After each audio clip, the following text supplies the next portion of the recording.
मैं मानता हूं कि माननीय मंत्री जी अगर जेपीसी में रखने की इच्छा व्यक्त करते हैं तो यहीं पर ये चीज समाप्त हो जाए। It is not an election reforms. It is just a fulfillment of one gentleman's desire and dream. Sir, Speaker, sir. This bill is only brought in to massage the ego. Bharat के चुनाव को छीनेंगे तो हम ये चोरी नहीं होने देंगे। नमस्कार, आप देख रहे हैं टीवी 27 न्यूज़। मैं हूं आपके साथ आलोक द्विवेदी। केंद्र में मोदी सरकार ने अपने एक और कोर एजेंडे को पूरा करने की दिशा में एक कदम आगे बढ़ा दिया है। आज केंद्रीय मंत्री अर्जुन राम मेघवाल जी ने लोकसभा में one nation one election bill पेश किया, जिसे सदन ने बहुमत से पेश करने की इजाज़त दे दी।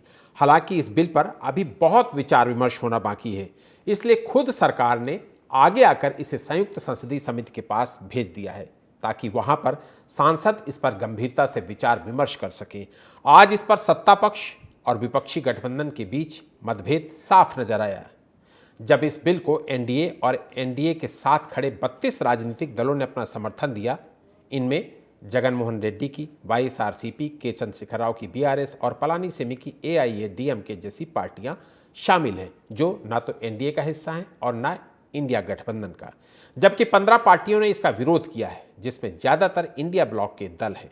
इस पर आज पहली बार लोकसभा में इलेक्ट्रॉनिक डिवीज़न हुआ, जिसमें बिल पेश करने के समर्थन में 269 सांसदों ने वोट दिया, जबकि विरोध में 198 सांसद सामने आए।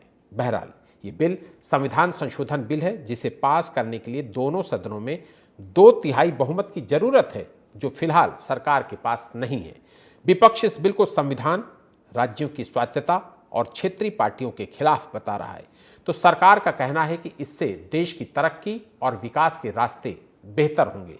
इसलिए शुद्ध सियासत में यह सवाल पूछना जरूरी है कि क्या विरोध के लिए इस बिल का विरोध हो रहा है, क्या वाकई विपक्ष की चिंताएं लाजमी हैं, और तीसरा ये कि क्या सरकार वाकई इसे पास कराने के लिए गंभीर है। ये तमाम सारे जो सवाल हैं उनका जवाब अपनी इस चर्चा में तलाशने की कोशिश की जाएगी। हमारे साथ इस चर्चा में जो खास मेहमान जुड़ रहे हैं उनमें से बीजेपी की तरफ से खेमचंद शर्मा जी हमारे साथ जुड़ गए हैं। इसके अलावा पॉलिटिकल एनालिस्ट पंकज पांडे जी भी हमारे साथ जुड़ गए हैं। खेमचंद जी और पंकज जी, आपका दोनों का बहुत बहुत स्वागत करूंगा। और खेमचंद जी, अपोजिशन ने वन नेशन वन इलेक्शन को भी लोकतंत्र और संविधान से जोड़ दिया है और कहा है कि लोकतंत्र का एक गला घोटने वाला बिल है। देखिए, लोकतंत्र पे लंबी चौड़ी चर्चा हुई और उसमें सबको पता चला कि गला किसने घोटा। गला घोटा कांग्रेस ने और कांग्रेस के सहयोगियों ने। भारतीय जनता पार्टी और मोदी जी ने 11 साल में लोकतंत्र को मजबूत किया है, संविधान को मजबूत किया है, लोकतंत्र जितनी भी संस्थाएं हैं उन सबको मजबूत किया है और उनको इंडिपेंडेंटली काम करने दिया है। वन नेशन वन इलेक्शन हम लोगों ने जिस तरीके से वन नेशन 2 कॉन्स्टिट्यूशन चल रहे थे उसको खत्म किया और देश की भलाई के लिए हम लोगों ने कदम उठाए, वैसे ही वन नेशन वन इलेक्शन भी बहुत सारी चीजें, जो बहुत सारे अटकाने भटकाने वाले काम होते हैं, उनको दूर करेगा। इससे हमारी कॉस्ट कम होगी, इससे हमारा समय बचेगा, इससे हमारा जो एडमिनिस्ट्रेशन जो चौक हो जाता है क्योंकि आचार संहिता लग जाती है, वो रुकेगा और कंटिन्यूसली जो डेवलपमेंट के काम है होते रहेंगे। एजुकेशन सिस्टम जो बार बार उसमें ब्रेक लगती है क्योंकि बहुत सारे टीचर, स्कूल्स इस इलेक्शन प्रोसेस में एंगेज होते हैं और उसकी वजह से बच्चों की पढ़ाई मारी जाती है और एजुकेशन पे डायरेक्टली इम्पैक्ट आता है, वो रुकेगा। और कम से कम 1 से 1.5% जो जीडीपी की ग्रोथ है वो तेजी से आगे बढ़ेगी। और जो भी सरकार बनाएगा वो कंटिन्यूटी में लगातार फैसले ले पाएगा, बिना किसी की भाई अभी फिर इलेक्शन में जाना है, फिर इलेक्शन में जाना है। और नॉन पॉलिटिकल रीजन से देश हित में, राज्य के हित में और पब्लिक के हित में लॉन्ग टर्म गोल्स को ध्यान में रखते हुए निर्णय लिए जा सकेंगे, जिसकी वजह से हमारा ग्रोथ भी बढ़ेगा और सभी को फायदा होगा। मैं ऐसा समझता हूँ वन नेशन वन इलेक्शन बहुत अच्छा कदम है और अब सरकार ने उसको जेपीसी को दिया है। जेपीसी में और ज्यादा चर्चा होगी, एग्रेसिव चर्चा होगी, वाइड चर्चा होगी, सभी को मौका मिलेगा अपनी बात रखने का। और नेक्स्ट टाइम जब नेक्स्ट सेशन शुरू होगा, आशा करते हैं कि जेपीसी अपनी रिपोर्ट देगी और ये कानून बनेगा। जी ठीक है। पंकज पांडे जी, क्या हमारे देश का सिस्टम एक देश एक चुनाव के लिए तैयार है? जी, सिस्टम तो अभी पूरी तरह से तैयार है ऐसा नहीं लगता है, लेकिन सिस्टम को तैयार करना पड़ेगा। अभी पिछले वर्ष सितंबर में ही इस बिल का प्रावधान किया गया, कमेटी बनाई गई और इस वर्ष मार्च में कमेटी ने अपनी रिपोर्ट दी और इसी सेशन में इस बिल को पेश कर दिया गया। तो सिस्टम अभी उस तरह से तैयार तो है ऐसा नहीं लगता है, लेकिन सिस्टम की तैयारी भी इसके साथ साथ चलती रहेगी। महत्वपूर्ण बात यह है कि आप विपक्ष का रवैया देखिए कि one nation one election bill को केवल संसद में रखने के लिए 2 बार वोटिंग करानी पड़ी सरकार को और दोनों बार हालांकि विपक्ष इसमें हार गया, लेकिन आप विरोध, जबकि सरकार ने पहले ही स्पष्ट कर दिया था कि हम इसे जेपीसी में भेज रहे हैं और जेपीसी में बहुत बृहद तार्किक चर्चा हो जाएगी, उसके बाद भी विरोध करने के लिए विरोध होता है। तो निश्चित रूप से विपक्ष का रवैया अभी भी नकारात्मक ही है और सिस्टम की जहां तक तैयारी वाली बात है तो इस व्यवस्था के साथ साथ सिस्टम भी तैयार होगा ही। जी ठीक है, ठीक है। खेमचंद जी, आज समाजवादी पार्टी के मुखिया अखिलेश यादव, उन्होंने तो इसे लोकतंत्र के लिए सबसे घातक बिल बता दिया। देखिए, वो लोकतंत्र को जानते नहीं है, लोकतंत्र को मानते नहीं है और लोकतंत्र को वो अपनी पार्टी में अप्लाई नहीं करते। वो लोकतंत्र की बात करते हैं तो बहुत ही हास्यास्पद लगती है। जहाँ एक पार्टी में एक व्यक्ति का, एक परिवार के कुछ सदस्यों का ही कब्जा हो, वो लोकतंत्र को क्या समझेंगे? पहले अपनी पार्टी में तो लोकतंत्र लाएं, पहले तो अपनी पार्टी में लोकतंत्र ला के लोकतांत्रिक व्यवस्थाओं को मजबूत करें, फिर लोकतांत्रिक व्यवस्था के अनुसार चुनाव लड़ें, फिर बात करें। आप अपनी पार्टी तक में लोकतंत्र ला नहीं सकते और आप बात करते हो लोकतांत्रिक परंपराओं की और संविधान की। ये संविधान को मजबूत करेगा, एम्पावर करेगा। ये डर इसलिए रहे हैं क्योंकि जो ये सौदेबाजी करते हैं, कई बार जैसे कोalition की गवर्नमेंट बनी, जिस तरीके से कांग्रेस के साथ सौदेबाजी हुई, वो सौदेबाजी बार जो सौदेबाजी है वो कहीं ना कहीं कम हो जाएगी या खत्म हो जाएगी। तो इनकी जो दुकान चलती है, प्राइवेट लिमिटेड कंपनियां चलती हैं, उन पर कहीं ना कहीं ब्रेक लग जाएगा। और जब रिग्रेसिव चुनाव होगा, जनता सभी को देखेगी, जो अच्छे तरीके से काम कर सकता है उसको मौका देगी।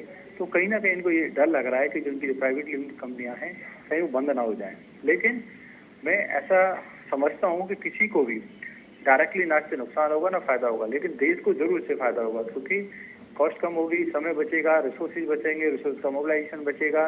बार आचार संहिता की वजह से जो काम रुकते हैं वो काम नहीं रुकेंगे और हमारी जो जीडीपी है कम से कम 1 से 1.5% बढ़ेगी और 1 से 1.5% जीडीपी बढ़ने का मतलब है करोड़ों की संख्या में नए मौके। जी बिल्कुल ठीक है। पंकज पांडे जी, क्या वन नेशन वन इलेक्शन की वाकई प्रासंगिकता है? क्या इसकी वाकई ज़रूरत है देश को, और या फिर ये कोई सियासी शिगुफा है?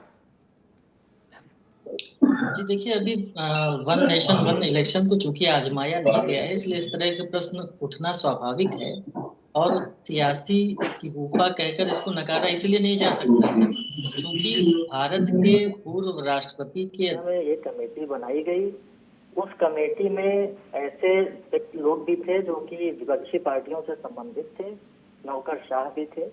तो उस कमेटी ने अपनी रिपोर्ट दिया और रिपोर्ट को संसद से सरकार ने पूरी ईमानदारी के साथ रखा और सरकार ने विपक्ष डिमांड करे इससे पहले ही जेपीसी की भी उसमें अनुमोदित कर दिया जेपीसी में भेजने के लिए। तो ऐसा तो नहीं लगता कि सरकार की जो भावना है उस पर प्रश्न उठाना तो मुझे ठीक नहीं लगता है, लेकिन वन नेशन वन इलेक्शन की जो चीज है इसको हम प्रारंभ में देख भी चुके हैं। अब भारत की स्वतंत्रता से लेकर अगले जो 4 लोकसभा चुनाव हुए वो लगातार, भले ही ये भावना न रही हो, ऐसा स्वरूप न रहा हो, लेकिन वो वन नेशन वन इलेक्शन जैसे ही थे।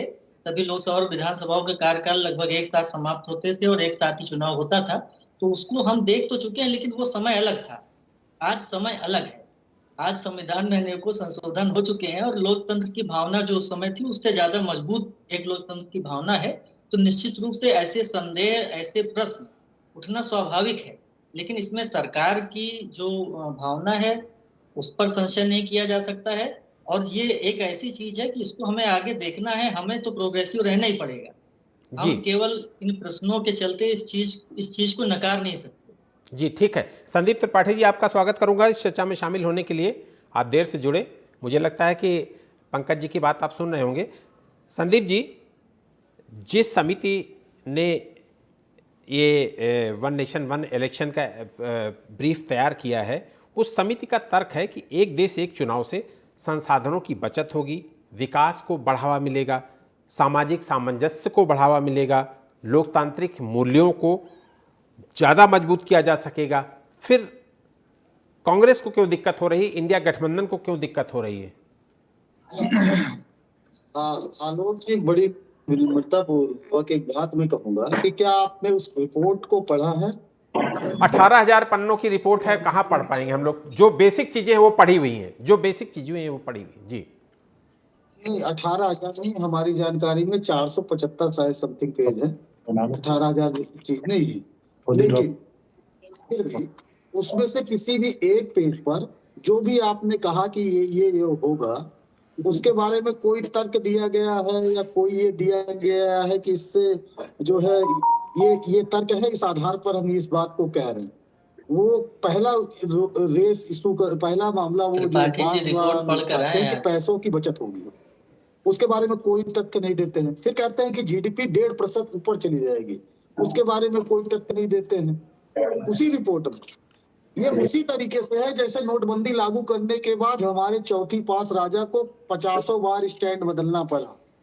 कभी काला धन आ जाएगा, कभी पीला धन आ जाएगा, कभी आतंकवाद खत्म हो जाएगा, कभी ए हो जाएगा, कभी ओ हो जाएगा, 50 बार स्टैंड बदलना पड़ा। तो ये लोग कुछ अता पता नहीं होता है।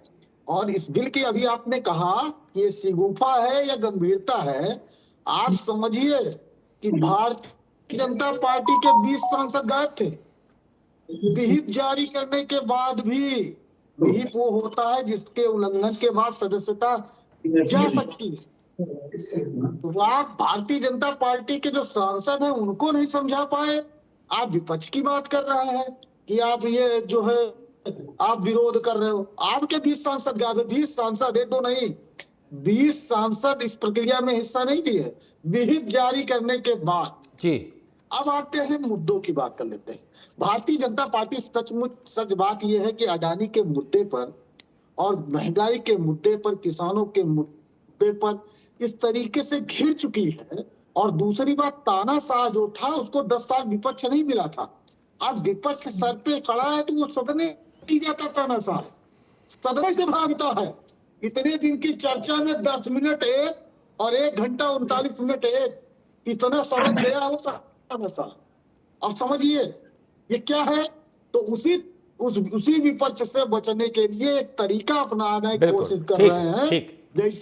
जैसे चीन में एक पार्टी, एक देश, एक पार्टी, एक चुनाव तक ये बात ही नहीं है ना।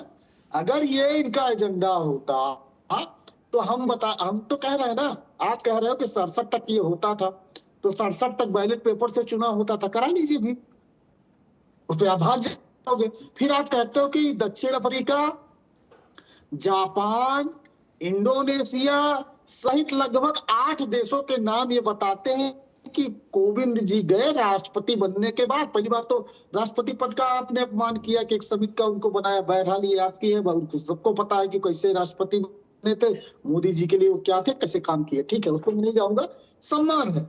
लेकिन आप बताइए कि आप बात तो इतनी बड़ी बड़ी कर रहे हो कि ये हो जाएगा, वो हो जाएगा, और जो मैं मेन बात ये कह रहा था कि आप जो लोग जी, आवाज आ रही है? हाँ आ रही, आप बोलते रहिए। हाँ, जी।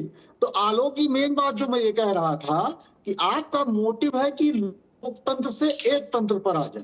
भाई भारत विविधताओं का देश है। जो 9 देशों की मैं बात कर रहा था, उन 9 देशों में से 9 के 9 देश में, जहां से जापान से ईवीएम की टेक्नोलॉजी, वहां बैलेट पेपर से चुनाव होता है।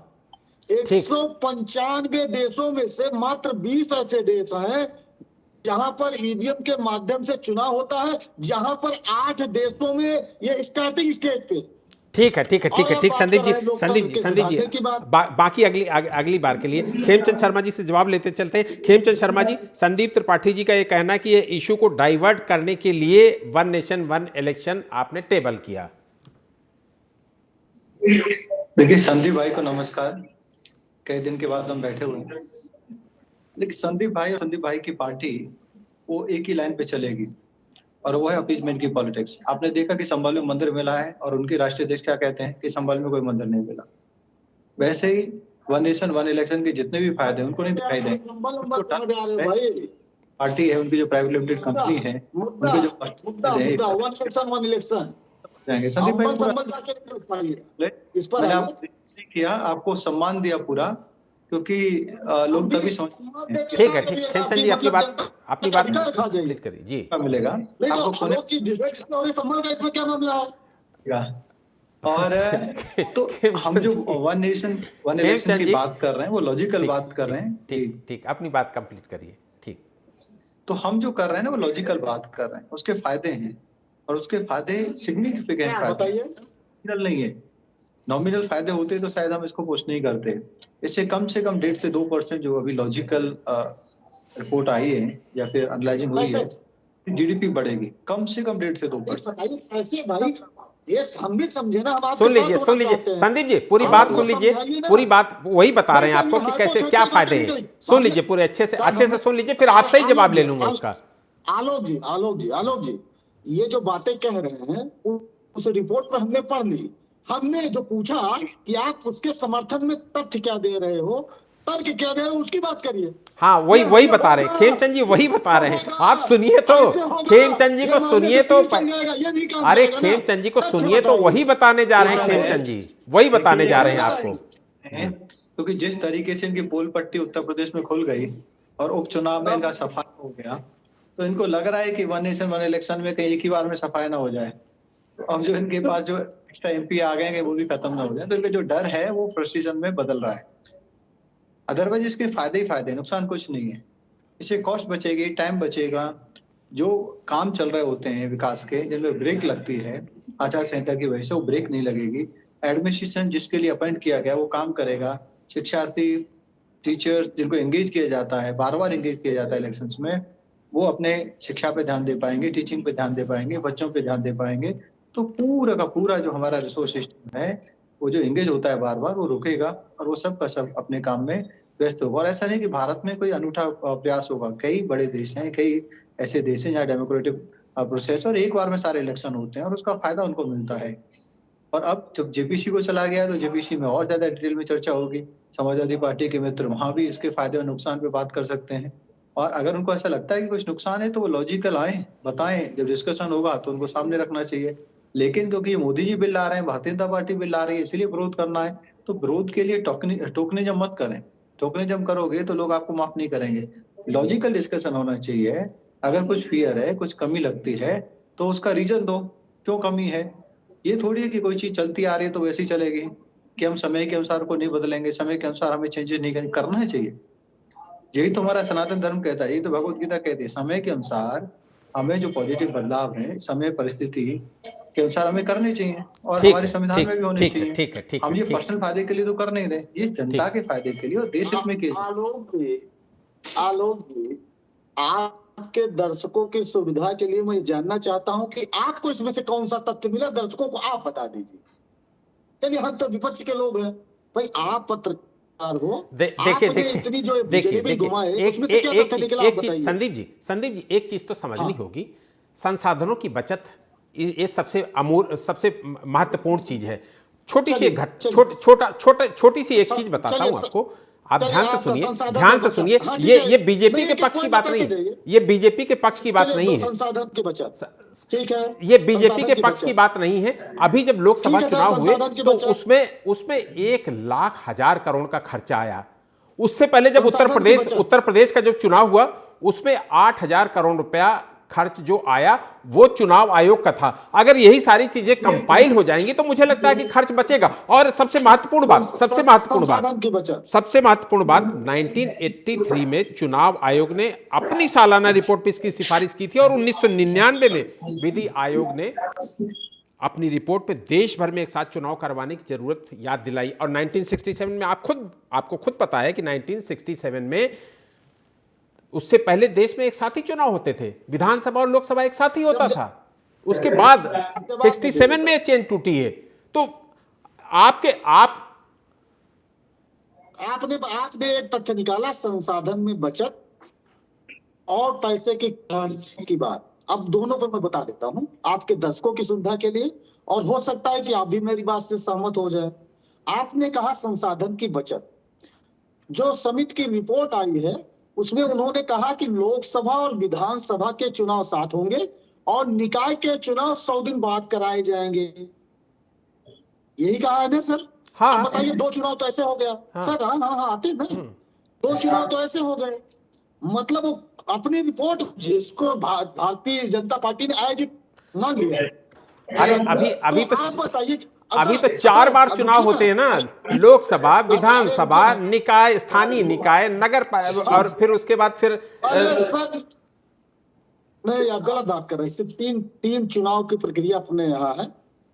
वही निकाय चुनाव कह लीजिए, चाहे वो पंचायत के चुनाव कर लीजिए, वो एक ही है। जहाँ नगर निगम, नगर निकाय, नगर पालिका, नगर पंचायत है वहां ये होता है, और जहाँ जो है पंचायत का है वहां वो होता है। बात ये नहीं है साहब, बात ये है कि आप ये कह रहे हो कि 3 में से 2 चरण, तो आप कह रहे हो कि 2 चरण होंगे, एक पहले होगा फिर उसके बाद 100 दिन बाद दूसरा होगा। अब आपकी बात आते हैं खर्च पर। आप बताइए कि अगर आज लगभग जो भी ईवीएम लगती होगी, मान लीजिए 5 लाख लगती है ईवीएम, तो इसका मतलब है कि 10 लाख लगेगी, तो खर्च तो डबल हो गया। पहली चीज। दूसरी चीज, एक बूथ पर समझिएगा, एक मशीन में जो टाइमिंग है एक बूथ में वोटिंग देने का, वो तो नहीं बढ़ जाएगा। एक व्यक्ति जाएगा, उसको 1 मिनट टाइम लगता है एक वोट देने में, तो 2 वोट देने में मान लीजिए 1.5 मिनट लगेगा भाई, मान लीजिए, और सारी प्रक्रिया में समय बच जाएगा, तो 1.5 मिनट लगेगा ना। तो जिस पोलिंग पर 1000 वोट होते हैं, क्या वहां पर संभव है कि 1000 वोट 2 लोगों को पड़ जाए? कभी संभव नहीं है। आपको अभी पड़ेगा। जब आप अब सुनिए ना संदीप जी, सर, हम बहुत जमीन से जुड़े हुए आदमी हैं, हम ये हाइपोथेटिकल बातें हैं। संदीप जी, एक एक सवाल पंकज जी से और खेमचंद जी से ले ले, तो फिर आपके पास आता हूं। पंकज जी बड़ी देर से अपनी प्रतीक्षा का इंतजार कर रहे हैं। हाँ, नहीं, तो मुझे लगता है कि जो मैंने संसाधनों की बात बताई आपको, उससे आप सहमत हो गए। अब थोड़ा खर्च का बता देता हूँ जी। आपने जो ये बताया 1 लाख करोड़, 25 लाख करोड़, देखिए sir, hypothetical Bharatiya Janata party की बात करते ही मत करिए। अगर आप खर्च की बात करते हो, 2 तरीके की मैं बात करता हूँ।